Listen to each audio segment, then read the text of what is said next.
Thunder rattled the ancient windows of the Asheville County Courthouse. The air inside was thick, full of whispers and the scent of wet wool coats. 7-year-old Ava Harrington waited just beyond the heavy doors, her small fingers tracing the smooth length of her brand-new white cane. Every muscle in her hand was tense. In her other hand, she gripped the hem of her navy dress, twisting it over and over as if she could braid away the panic in her chest. A deputy's voice cut through the crowd. "Court is in session. All rise." The room stood. Ava could feel them, dozens of eyes, some sympathetic, some skeptical, all waiting. She moved slowly, guided by a gentle bailiff's hand and the gentle tap-tap of her cane.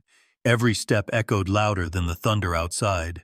Her feet were damp from the rain, her socks cold, her heart pounding like a second storm. Her German shepherd, Blitz, was not at her side. The emptiness there was a black hole. The leash she always gripped was gone, just as he was, confiscated as evidence.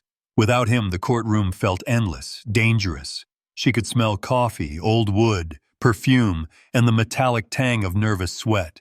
But no Blitz, no warm fur to lean on, no steady heartbeat to ground her. She was alone. The judge's voice was deep, graveled with age and worry. "Ava Harrington, do you know what it means to tell the truth?" He sounded kind, but careful, as if the truth were something that could bite.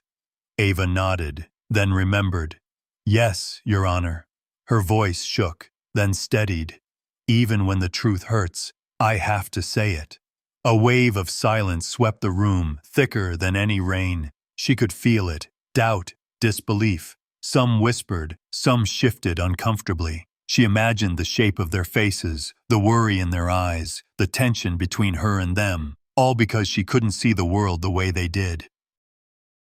The prosecutor, a sharp-voiced woman in clacking heels, began her questions. She pressed hard, her words like stones thrown at water. "Ava, can you tell us what happened the night of the incident?" Ava gripped her cane, knuckles white. She spoke of the storm, of the shouting, of Blitz barking, of being afraid, not just of thunder, but of her Uncle Douglas. But when she mentioned Blitz, the woman cut her off, pressing, twisting her words. The judge intervened, gently, but the room felt colder, like every word Ava said was a match about to go out. She tried to be brave, tried to remember her mother's voice, soft, loving. "You are stronger than you think, Ava, even in the dark." Outside, lightning flashed. Inside, the attorney's next question sliced the silence. "Ava, isn't it true you're confused? That your dog Blitz attacked because you can't control him?" Ava's voice wavered. "No, Blitz only protected me. He never—" But the attorney was relentless, painting Blitz as dangerous, Ava as unreliable. She could feel her confidence slipping, the truth turning slippery as soap. Every face was a shadow she couldn't read. She tried to focus on her breathing, on the memory of Blitz's fur against her palm, on the promise she'd made to him. "I'll tell the truth. I'll be brave." A thunderclap rattled the windows. The attorney paused, giving her a look she could feel in her bones, skeptical, almost cruel. "Ava, you do understand, don't you, that your answers could send your dog away forever?" Her breath caught. For a moment she almost lost her words, but then something rose inside her. "Yes," she whispered, "but I have to tell the truth, because if I don't, I lose him anyway." A sharp intake of breath swept the room. Even the judge looked stunned, as if a child's clarity had cut through the storm. But in the corner of the room, Ava's Uncle Douglas sat stone-faced, his lawyer whispering in his ear. Ava knew that look. She could sense the danger, even without seeing it. She remembered the sound of Douglas's boots on the old wood floors, the smell of his aftershave, the coldness in his voice when her mother died. The attorney's cross-examination grew harsher, digging into Ava's memories, questioning her senses, her reliability, her blindness. Each question was a stone. Each answer cost her a little more of her strength. Suddenly, someone in the crowd muttered, "Poor girl, she doesn't even know what's happening." The judge silenced the gallery, but the damage was done. Ava felt her cheeks burn. Was her truth slipping away? Was she failing Blitz? She gripped her cane so hard it ached. As the session closed, the judge announced a recess. The tension was a rope drawn tight. The next questions could decide everything: her fate, Blitz's fate, her future. She was exhausted but determined. She wanted to cry, but she wouldn't, not here, not where Blitz needed her to be brave. As she was led from the stand, she heard her uncle's lawyer say softly, "We'll break her. Just a matter of time." Ava flinched. The storm outside was nothing compared to the storm waiting inside her. But then, a memory, sudden and bright.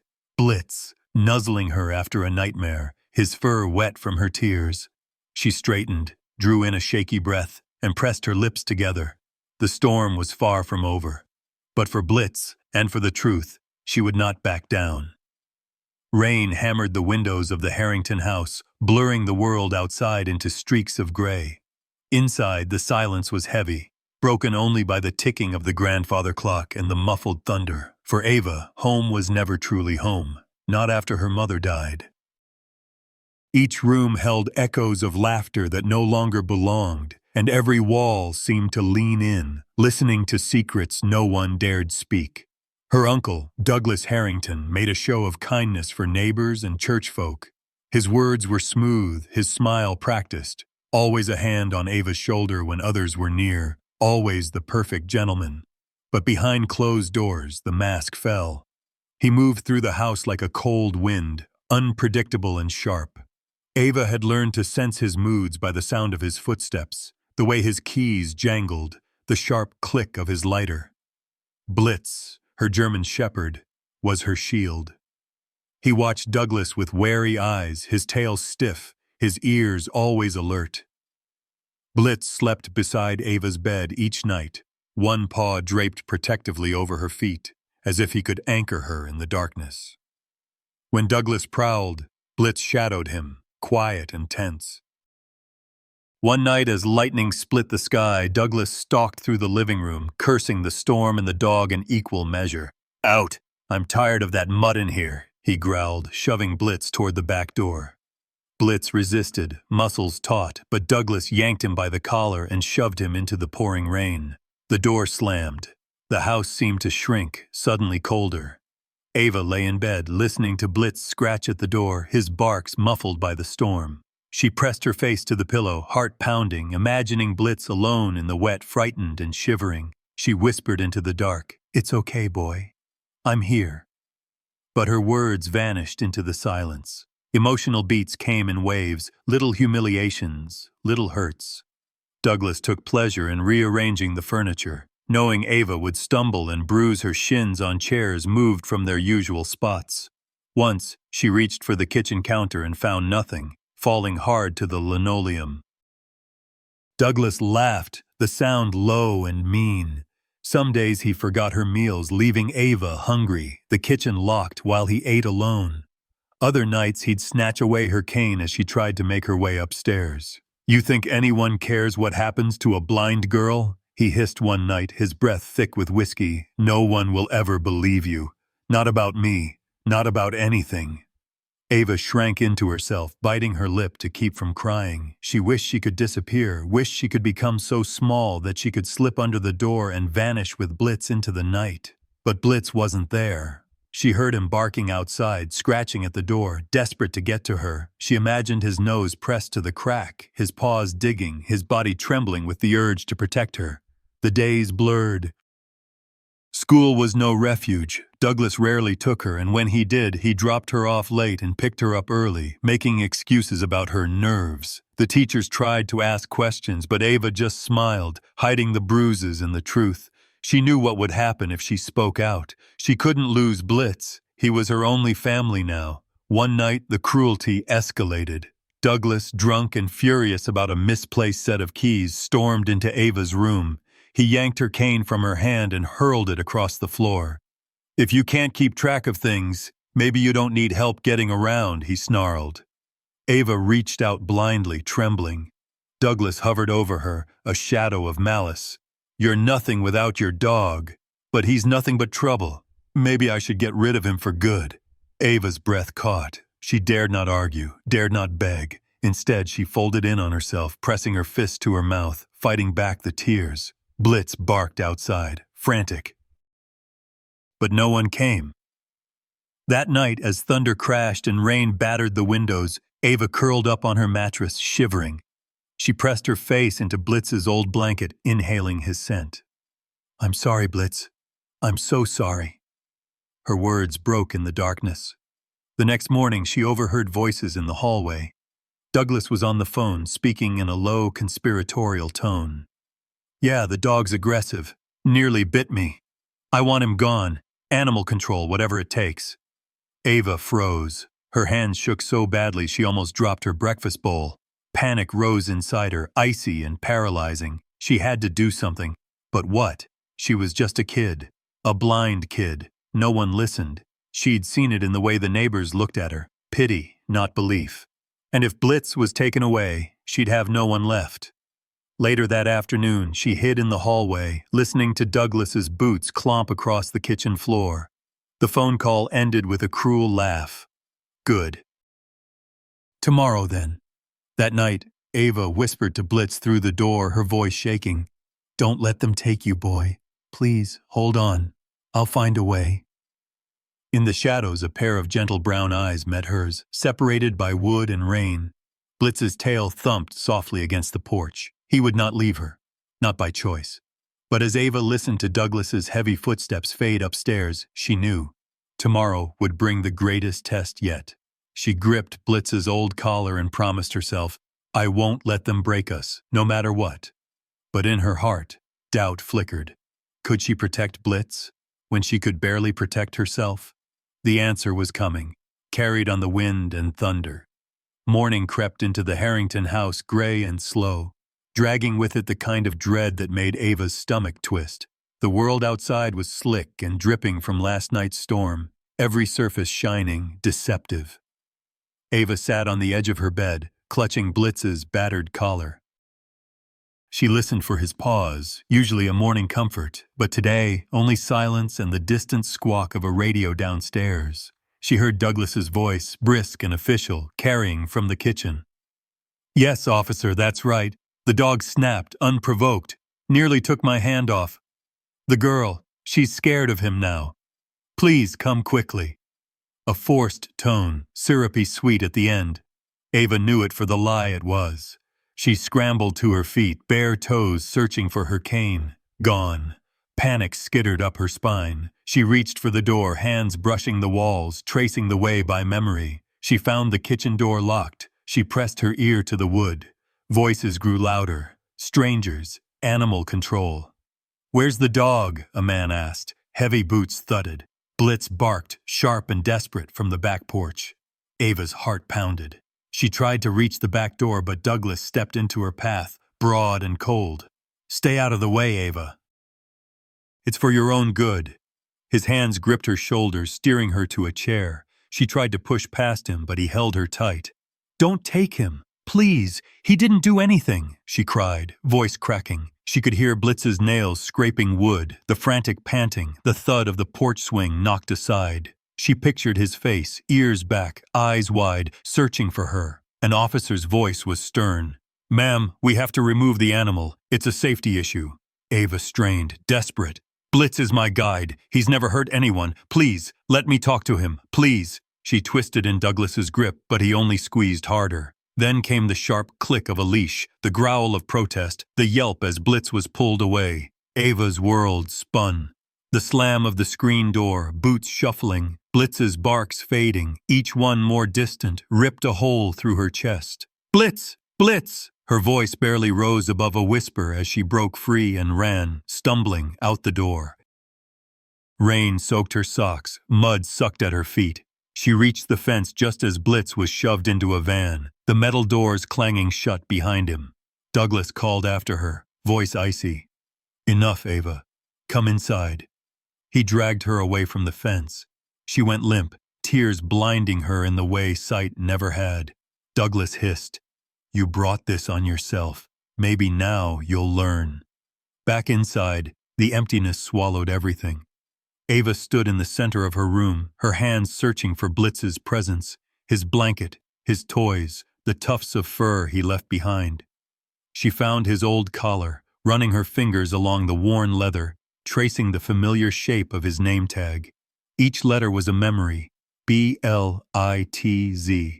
The day crawled by. Ava refused to eat. The house was too quiet, every tick of the clock stretching the pain. She replayed every moment with Blitz, his playful leaps, his gentle nuzzles, the way he guided her through crowds, always steady, always patient.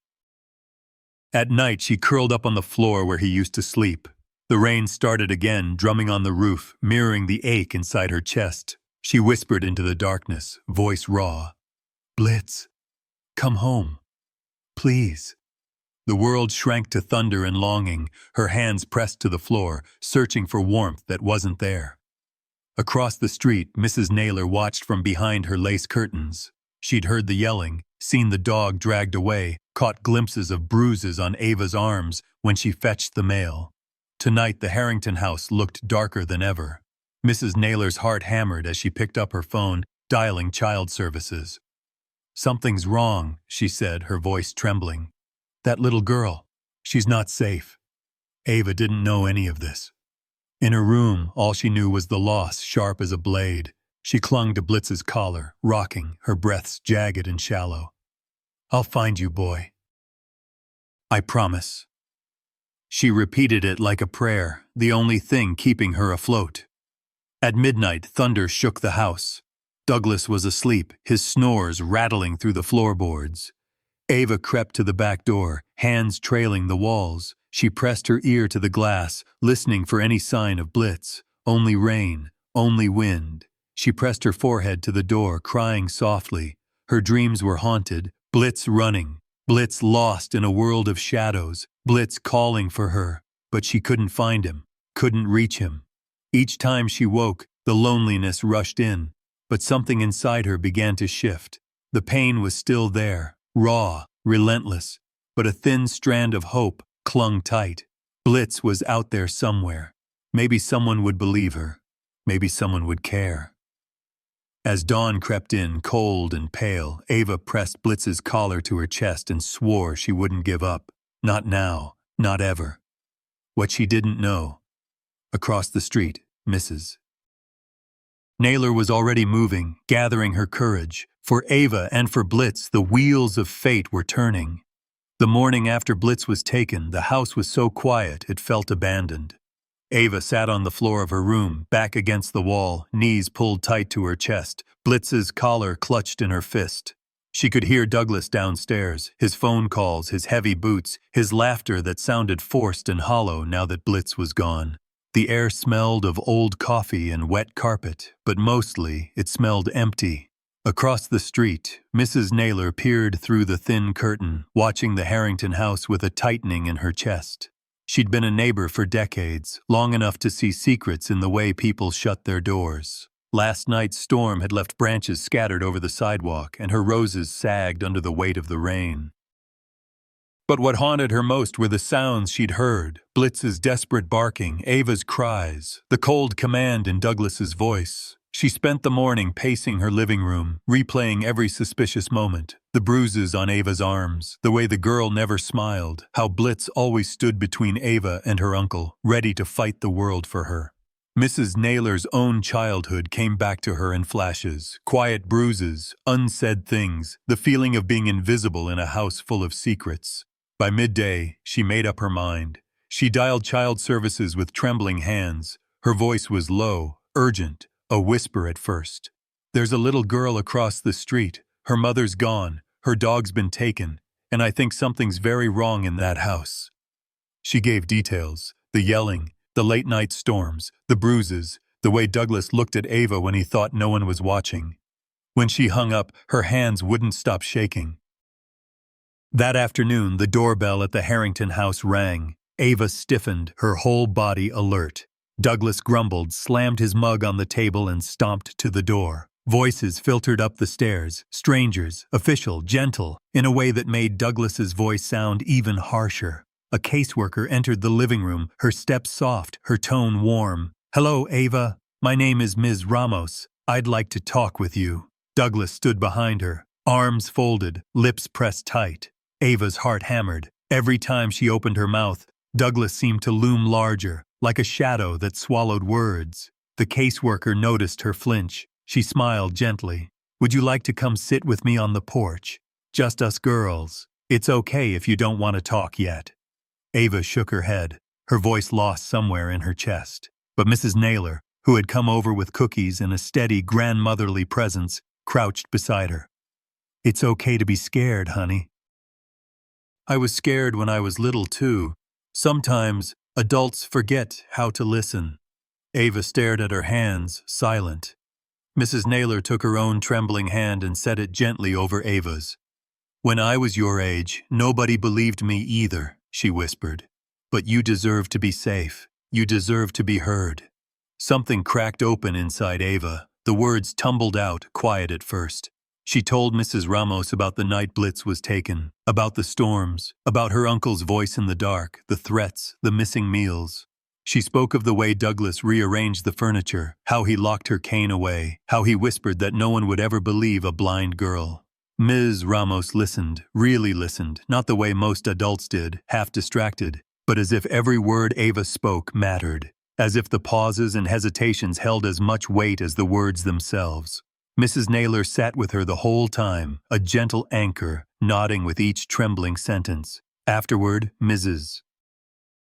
Ramos turned to Douglas, her expression unreadable. "I need to speak with you privately, Mr. Harrington." Her voice was steel wrapped in velvet. Douglas blustered, but she held her ground. Within hours, the official investigation began. There were interviews, photos, calls, the sense that something enormous had shifted.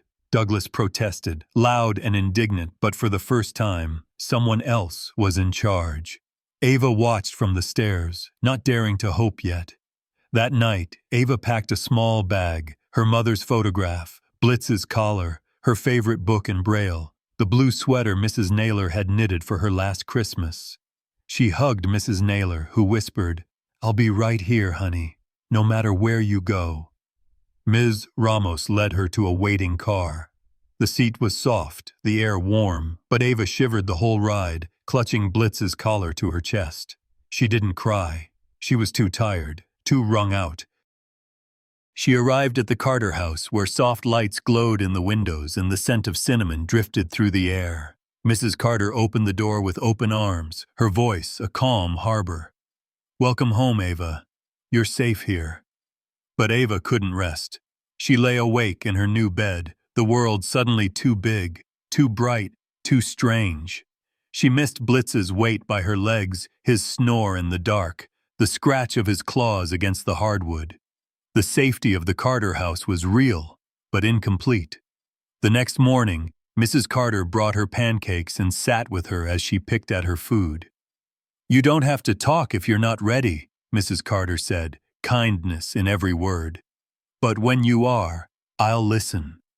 Ava nodded. She wanted to believe it. She wanted to trust the warmth, the safety, but her heart still ached for Blitz. A few days later, Mrs. Naylor visited. She brought a bundle of letters from neighbors who'd heard what happened. They wished Ava well, sent toys, shared memories of Blitz leading Ava through the park. The kindness made her throat tighten. For the first time in a long time, Ava let herself hope. Maybe, just maybe, if people could listen, really listen, she'd find a way back to Blitz, and maybe, together, they'd find their way back to home. Nights in the Carter home were gentler than any Ava remembered. No footsteps thundering down the hall, no doors slammed in anger. Instead, there was the hum of Mrs. Carter's lullabies drifting from the kitchen, the distant tick of a clock, the whisper of the breeze through maple trees. Still, sleep came fitfully. Every time Ava closed her eyes, she dreamed of Blitz, sometimes running across fields, sometimes trapped behind locked doors, always looking for her, always just out of reach. Mornings brought new routines. Mrs. Carter was patient, letting Ava set the pace, never forcing conversation. She learned the layout of the house by touch, the smooth banister, the gentle slope of the hall rug, the cool brass doorknobs. Mrs. Carter placed bells on doors and drawers so Ava could find her way, small kindnesses that said you belong. But for all the warmth and gentle care, the emptiness inside Ava lingered, carved by longing and fear. Ava often found herself clutching Blitz's collar, running her fingers over the worn leather, feeling for comfort in its familiar shape. She replayed the last night with him over and over. What could she have done? Was there something she missed? Did he blame her for not fighting harder? These questions followed her like shadows. One night, after a particularly restless sleep, Ava woke in a sweat, heart racing from a dream where Blitz was calling for her, barking, lost, scared. In the dark, she whispered to the ceiling, "I miss you, boy." "I'm trying, I really am." She hugged the collar close, recalling her mother's words. Real courage is telling the truth, even when it's hard. That morning, Mrs. Carter sat beside her at breakfast. Her voice was gentle but strong. "Ava, I know it hurts to remember, but sometimes, to help those we love, we have to use our voices, even when it's scary." She reached over, resting her hand on Ava's. "The court needs to know what happened. If you're ready, I'll help you. We all will." The thought of standing in that courtroom, surrounded by strangers, facing Douglas, terrified Ava. The last time she was in a room like that, she felt small and alone. But the memory of Blitz, dragged away, yelping for her, burned inside her chest. Days passed, and the decision pressed on her. She thought of Blitz out there, possibly afraid and wondering where she'd gone. She thought of other kids like her, kids who had lost their voices to fear or pain. A kind of quiet fire began to kindle in her, slow but sure. Finally, one golden afternoon, Ava stood in Mrs. Carter's living room, her foster mother beside her. She squeezed the collar one last time, drew a shaky breath, and spoke. "Mrs. Carter, I want to testify. I want to tell the truth about everything, not just for me, but for Blitz. He's always protected me. Now it's my turn." Mrs. Carter's eyes shone. She wrapped Ava in a fierce, steady hug. "That's real courage, Ava. I'll help you prepare. You're not alone, honey. Not anymore." Over the following days, Mrs. Carter gently coached Ava through what might happen in court. They sat together in the kitchen, Ava's hands trembling as she practiced answers to tough questions. "It's okay to pause and breathe," Mrs. Carter said, always reassuring. "You can hold Blitz's collar if it helps." Ava did, rubbing the worn leather as she spoke. It anchored her, a reminder that she wasn't powerless. She could do hard things. And sometimes Mrs. Carter would play recordings of Ava's mother's voice, captured on an old phone. "You're so brave, sweetheart," her mother said in the recording, the warmth reaching out across time and distance. "You can face anything with your heart." Other times, Ava and Mrs. Carter would talk about the truth, what it meant to speak up, how sometimes adults didn't listen right away, but that didn't make the truth less true. Ava learned the words for what she'd lived through: neglect, cruelty, fear, and she learned the words for hope too: justice, family, courage. As the court date neared, Ava's anxiety grew. Some nights she lay awake rehearsing answers in her mind. What if Douglas's lawyer tried to trick her? What if no one believed her? She was just a blind girl after all. What power did she have? But every time doubt crept in, she thought of Blitz's steady presence, the way he would nudge her hand when she was scared, the warmth of his fur under her fingers. Mrs. Carter taught her breathing exercises. In through your nose, out through your mouth, slow and steady, like you're smelling flowers, then blowing out candles. They practiced every night until Ava could calm her racing heart with just a few deep breaths. When the call finally came, the one summoning Ava to the stand, she felt ready, or as ready as she'd ever be. The morning was bright, the sky scrubbed clean by a recent rain. Mrs. Carter packed Blitz's collar in Ava's backpack, along with her mother's photograph and a small knitted rabbit from Mrs. Naylor. She braided Ava's hair, kissed her forehead, and whispered, "You are brave. You are loved. We'll be with you every step of the way." As they drove to the courthouse, Ava squeezed the collar and stared into the dark behind her eyelids, summoning every ounce of courage she had. She wasn't just fighting for herself anymore. She was fighting for Blitz, for every kid who'd ever been told to be quiet, to sit down, to disappear. She took Mrs. Carter's hand and stepped into the courthouse, feeling the world shift around her. No longer a victim in the shadows, Ava was ready to become a voice, a beacon for herself and for Blitz. The courthouse loomed even larger in the morning sun, its columns streaked with shadows from the storm the night before. Inside, the hallways buzzed with anticipation, journalists, advocates, and curious townspeople whispering about the blind girl with the dog. Ava felt every sound amplified, every footstep and hushed voice swirling around her as Mrs. Carter led her down the hall, her hand steady on Ava's shoulder. The courtroom itself seemed colder than before, packed with faces she could not see but could sense, some tense, some skeptical, some quietly rooting for her. At the front sat Douglas, dressed in his best suit, lips pressed tight. His lawyer shuffled papers, eyes hard as flint. For a brief moment, Ava's heart stuttered. She clutched Blitz's collar in her pocket, feeling its worn leather press into her palm, the last anchor to the life she'd lost. Judge Mathers presided over the bench, his voice even and low. "Ms. Harrington, are you ready?" Ava nodded. Mrs. Carter squeezed her hand one last time before letting go.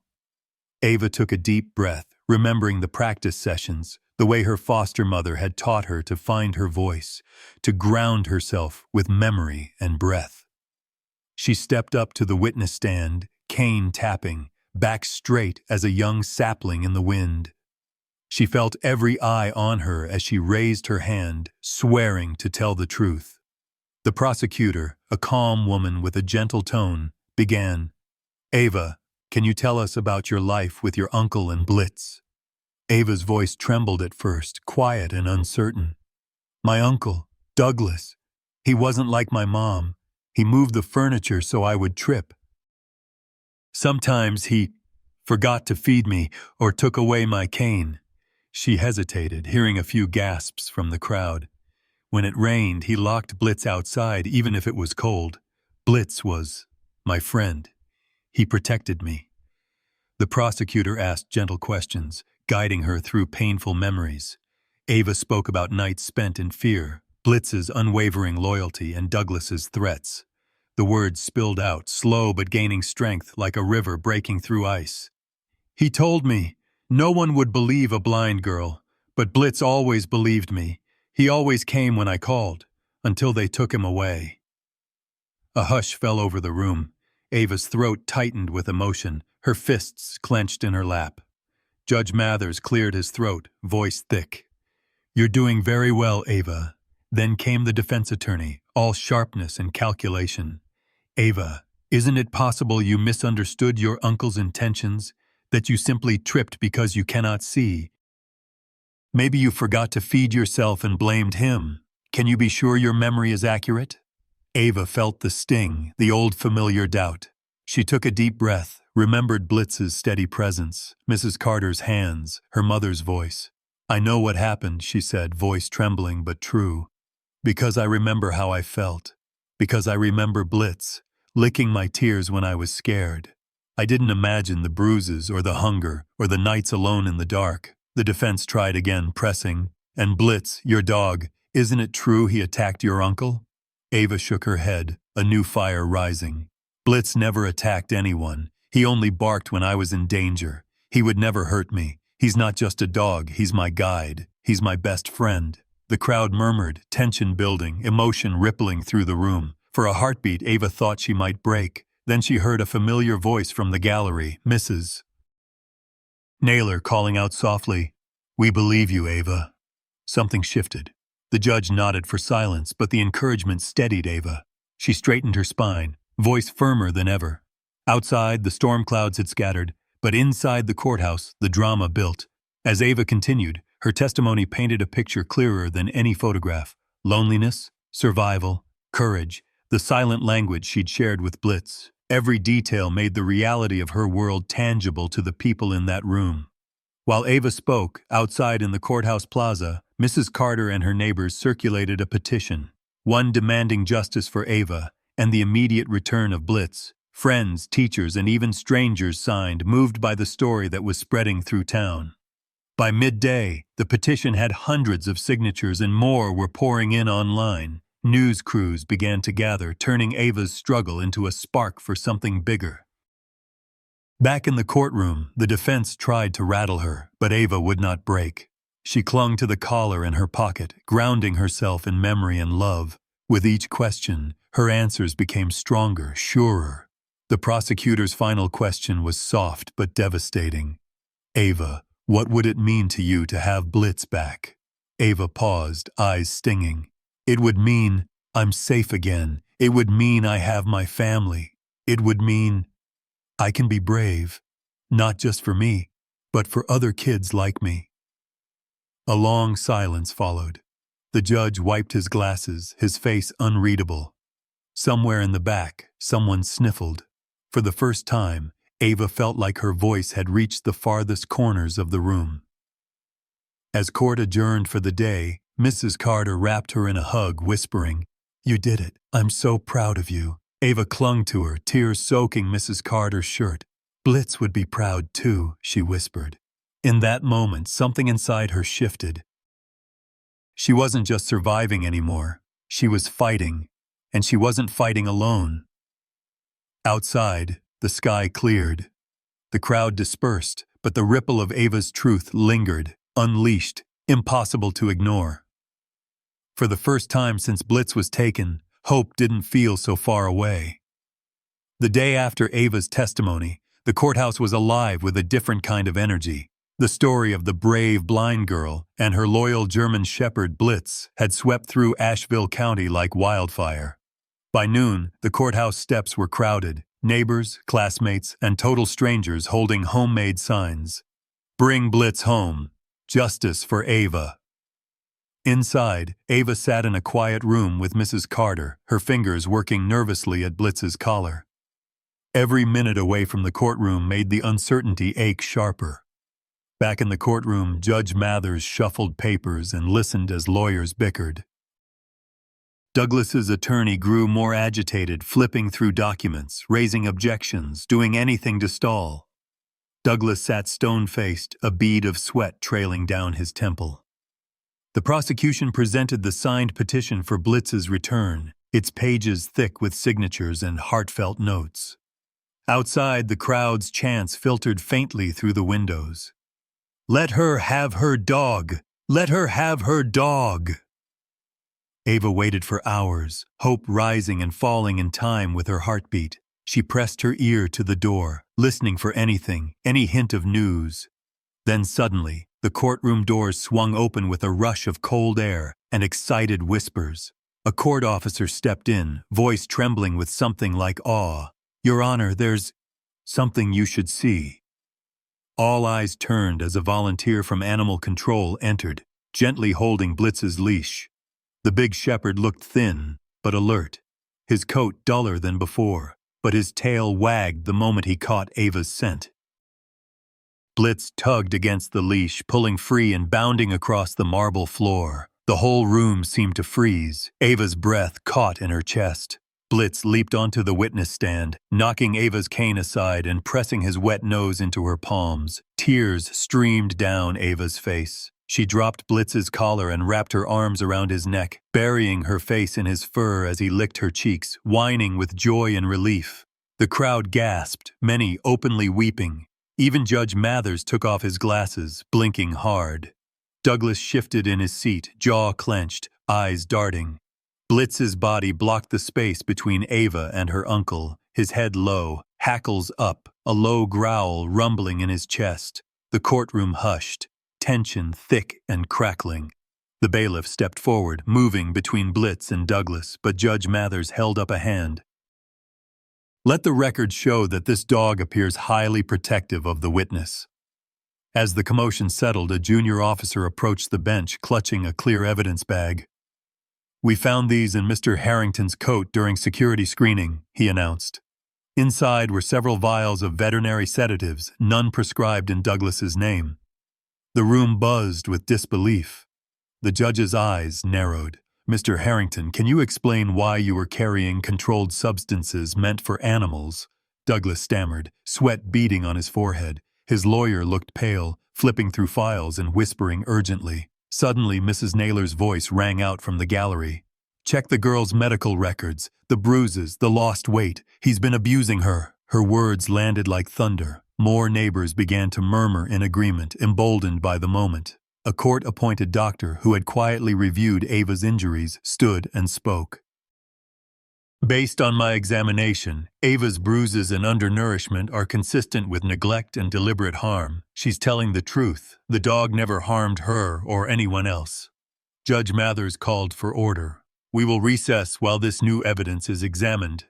As the room emptied, Mrs. Carter rushed to Ava's side, scooping her and Blitz into a fierce embrace. "You did it, sweetheart. You're not alone anymore. Look around. This whole town's on your side now." Ava sank to the floor beside Blitz, holding his face in her hands, tears streaming. "You came back. You always come back." Blitz licked her cheeks, tail wagging hard enough to thump the bench. The tension in Ava's body finally loosened for the first time in weeks. During the recess, word spread throughout the courthouse. Volunteers brought water for Blitz. Local reporters snapped photos of Ava and her dog, the bond between them unbreakable. People who had never spoken to each other before now shook hands, sharing their own stories of hardship and hope. A spark of unity had ignited, a sense that what happened to Ava and Blitz mattered to everyone. When the session resumed, Douglas looked smaller, boxed in by the evidence, the crowd, and his own guilt. The bailiff stood behind him now, not as a formality, but as a warning. The prosecution pressed their advantage, presenting witness statements, veterinary records, and the petition. Mrs. Naylor gave her account, describing the night she heard Blitz barking and Ava's cries. Others came forward, teachers, friends, even Ava's old bus driver, each adding to the weight of truth. The judge turned to Ava. "Is there anything you'd like to say, young lady?" Ava squeezed Blitz's neck, her voice clear and calm. "I just want to go home. I just want my family. Blitz is my family." For a long moment, no one spoke. Then quietly the judge nodded. "Thank you, Ava." That's all I needed to hear. As the afternoon sun warmed the courthouse steps, Ava walked out with Blitz by her side and Mrs. Carter's arm around her shoulders. The crowd erupted in applause. Ava couldn't see the faces, but she felt the wave of love and support lift her up, stronger than she ever thought possible. The tide had turned. Ava wasn't invisible anymore, and neither was her truth. The courtroom was buzzing as the final hearing began. No empty seats, reporters packed along the back wall, and neighbors pressed shoulder to shoulder. It felt less like a trial, more like the reckoning of a small town that had finally decided to pay attention. For the first time, Ava didn't shrink beneath the eyes on her. Blitz sat faithfully by her feet, one paw on her sneaker, his head resting in her lap. The fur was still a little rough, the eyes tired, but his spirit was all there, a living shield. Douglas Harrington shuffled in, flanked by officers. Gone was the smug confidence. His face looked waxy, eyes darting from the judge to the crowd, searching for some last foothold that wasn't there anymore. Mrs. Carter sat at Ava's side, her presence as solid and steady as a lighthouse. The judge called the room to order, his voice heavier than before. "This court has reviewed the new evidence, including the sedatives found on Mr. Harrington, the petition for the dog's return, medical and veterinary records, and sworn testimony from neighbors and professionals." His gaze swept the room, pausing on Douglas. "Mr. Harrington, you stand accused not only of animal cruelty, but of abuse and neglect of a minor in your care. You have violated the trust placed in you." Douglas's lawyer started to rise, but the judge silenced him with a raised hand. "No further argument will be entertained." Ava clutched Blitz's collar, bracing herself. She felt Blitz lean into her, sharing his warmth. It was the first time in months she felt safe enough to exhale. The judge continued, voice thick with emotion. "Ava, your courage in coming forward, and your clarity in the face of intimidation, are nothing short of extraordinary. You have been heard. This court finds you truthful and credible in every respect." He turned to Mrs. Carter, who straightened her back. "Given the evidence and Ava's wishes, permanent custody is hereby granted to Mrs. Carter. Blitz is to be returned as her official service dog, and all restrictions are lifted effective immediately. Tears slipped down Ava's cheeks. Mrs. Carter hugged her tight. Blitz let out a joyful bark that made the entire room smile. The moment hung there, fragile, golden, before reality rushed in. A bailiff stepped forward, cuffs glinting. "Douglas Harrington, you are under arrest for felony child endangerment, animal cruelty, and possession of controlled substances. You have the right to remain silent." Douglas tried to protest, his voice breaking, but no one moved to help. The crowd watched as he was led from the room, the chapter of his quiet tyranny slammed shut for good. A wave of applause swept the room. It started small, a hesitant clap from a teacher, then Mrs. Naylor, then the entire gallery. Reporters scribbled notes and snapped pictures, catching Ava as she buried her face in Blitz's neck, sobbing with relief. Outside, news spread fast. People cheered and honked as Ava and Mrs. Carter walked down the courthouse steps, Blitz leading the way. Strangers pressed notes of encouragement into Ava's hands. Children handed her homemade cards, and the mayor shook Mrs. Carter's hand. For the first time, Ava didn't feel invisible. She felt seen. In the following days, life changed rapidly. Mrs. Carter's house became home. The kitchen always smelled like cinnamon, and neighbors stopped by with casseroles and stories about how brave Ava was. Blitz, officially recognized as a service dog, had a new bed by Ava's side, but usually chose to sleep pressed against her back, as if making up for all those lonely nights apart. Ava started therapy, joining a group for kids who had seen too much, felt too much, and needed help naming their pain. She was nervous at first, but found comfort in the quiet ways others understood. She practiced reading Braille with her tutor, picked up the piano again, and slowly began to trust her senses, her world, her place in it. Sometimes, Mrs. Carter would drive her to schools or churches, where Ava would share her story. She always brought Blitz, other kids, some in wheelchairs, some missing parents, all carrying invisible hurts, gathered close as she spoke about being scared and speaking up anyway. "Courage," she'd say, "isn't loud. Sometimes it's just not giving up. Sometimes it's telling the truth, even when you're not sure anyone will believe you." One rainy Saturday, Ava and Mrs. Carter visited Mrs. Naylor with a basket of fresh-baked bread. They sat together at the kitchen table, Blitz curled under Ava's chair, as Mrs. Naylor shared stories from her own childhood.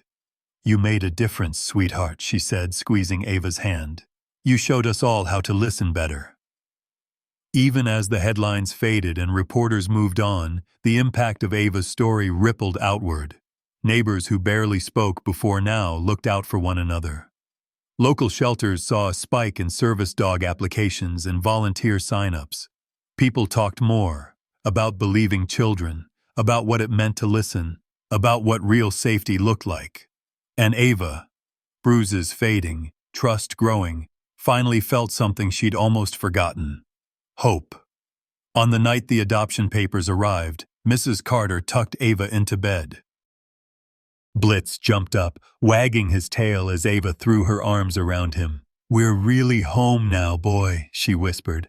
Blitz licked her cheek, the promise of new beginnings shining in his eyes. Downstairs, Mrs. Carter called out softly, "Good night, family." For the first time in a long time, Ava believed it. Weeks slipped by, each one softer than the last. Ava's world, once defined by fear and narrow spaces, grew wider and warmer every day. She woke each morning to the scent of cinnamon rolls or the buttery hush of scrambled eggs, to Mrs. Carter humming as she set the table, to Blitz's wet nose nuzzling her palm.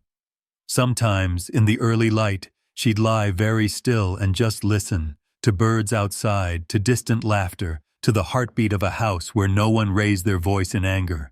Healing was a slow, careful thing. Some wounds were easy to see, faded bruises, a limp in Blitz's step that would never quite vanish. Others ran deeper, hidden under the skin. Ava was quiet in groups, careful with strangers, still flinching at the sound of slamming doors. But Mrs. Carter never pushed. She was simply there, steady, patient, present. Blitz watched every move with old wise eyes, a living reminder of how much love could survive. Ava started school again, this time with teachers who greeted her by name, classmates who'd seen her story on the news and whispered, "That's her," in awe and respect. Her fingers danced across Braille books, growing more confident each week. She took up the piano, sometimes playing for herself, sometimes letting other children join in. When she stumbled, Mrs. Carter would sit beside her and play a single note, reminding her that every mistake was just a step in the song. Therapy sessions became another part of her life. Ava joined a group of children whose hearts carried secrets too heavy to lift alone. There was Lucas, who'd lost his mom, and Jasmine, who rarely spoke above a whisper. Each of them shared their stories at their own pace, sometimes words, sometimes just a look or a quiet touch. The therapist said healing was like a garden. You water it, you give it time, you pull weeds when you're ready.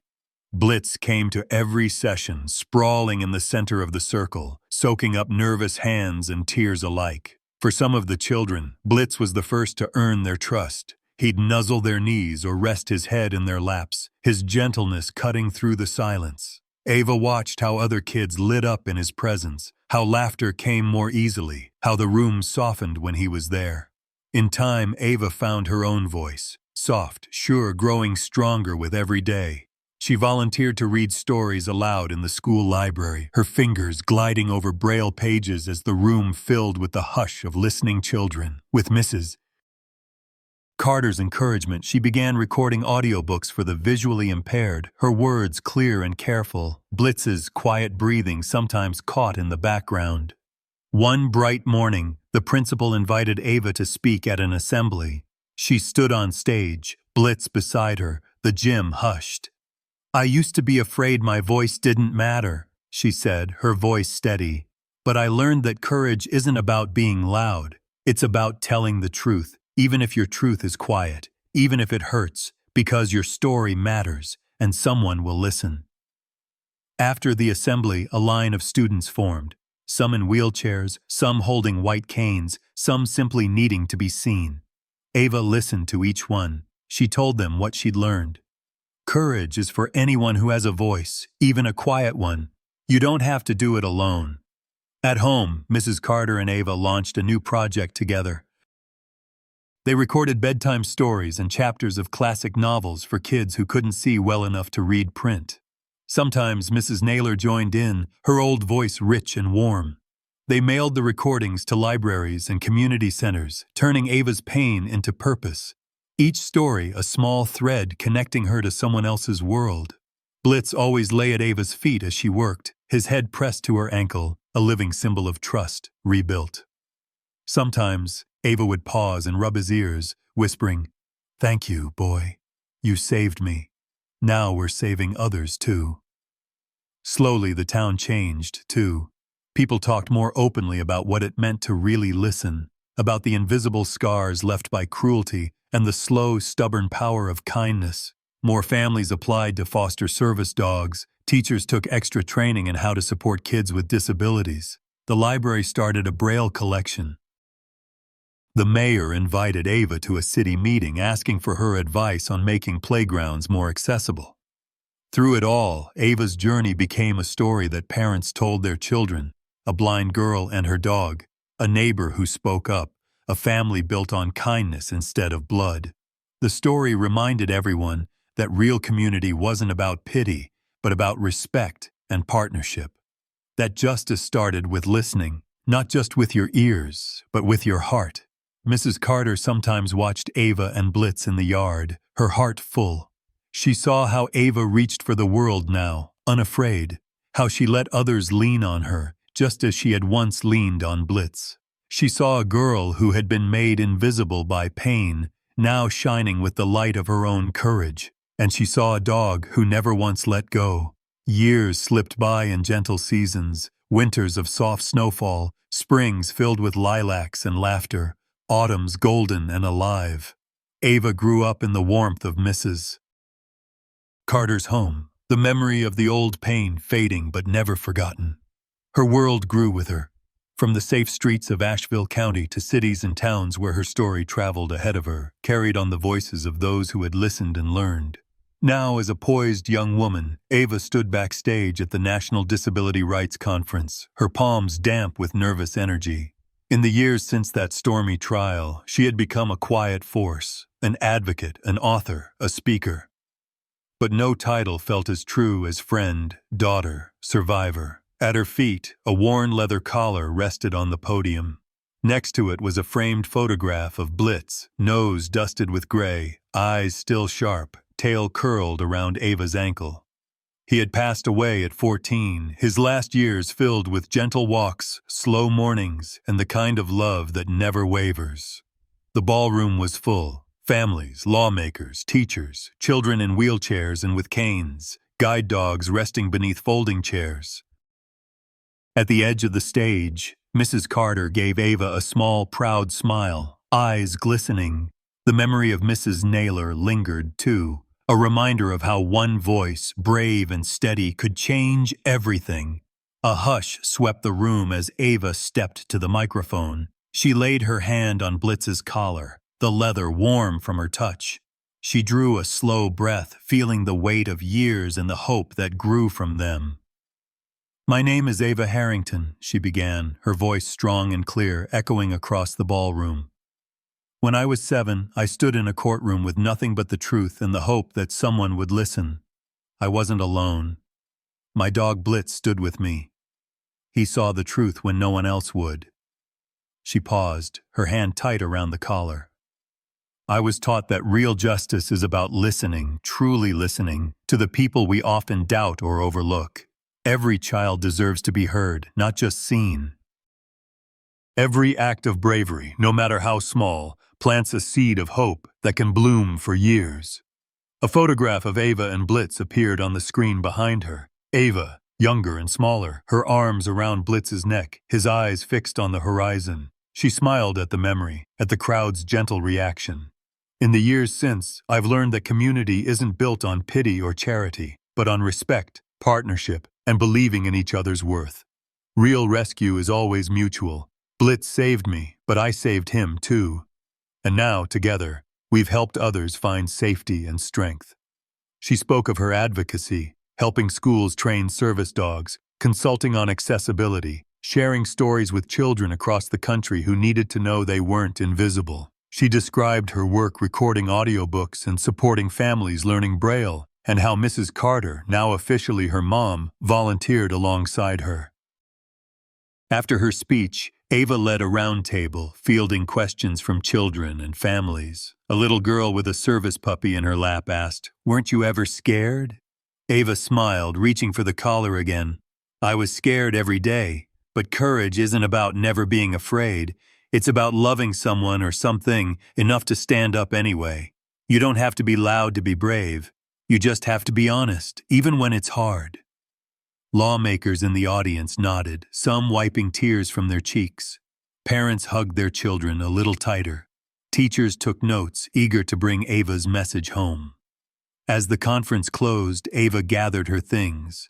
She lingered on stage for a moment, running her fingers over the collar, remembering all the nights Blitz had guarded her, the storms he had weathered, the light he'd brought when the darkness felt endless. She stood, holding the collar, and felt his presence beside her, not as memory, but as a living strength, woven into everything she'd become. Outside, the evening sun was low and gentle. Ava joined Mrs. Carter beneath a blooming magnolia. The air was sweet and warm. "He would have loved this, wouldn't he?" Ava said quietly, glancing at the collar. Mrs. Carter smiled. "He'd have stolen someone's lunch and rolled in the grass." They both laughed, the sound easy and bright. The world wasn't perfect. There were still children waiting to be heard, still darkness to push back. But because of Ava's journey, because of Blitz and Mrs. Naylor and a community that had chosen to listen, something had shifted. There was more light now, more hope, more courage. And in every city Ava visited, in every school and courtroom and quiet home, the lesson endured. You don't need to see the light to be the light. Sometimes it's enough just to speak your truth, to love fiercely, and to listen with your whole heart. As the sun dipped below the horizon, Ava walked forward, her future unfolding before her. Blitz's legacy shining steady at her side, unseen but never lost.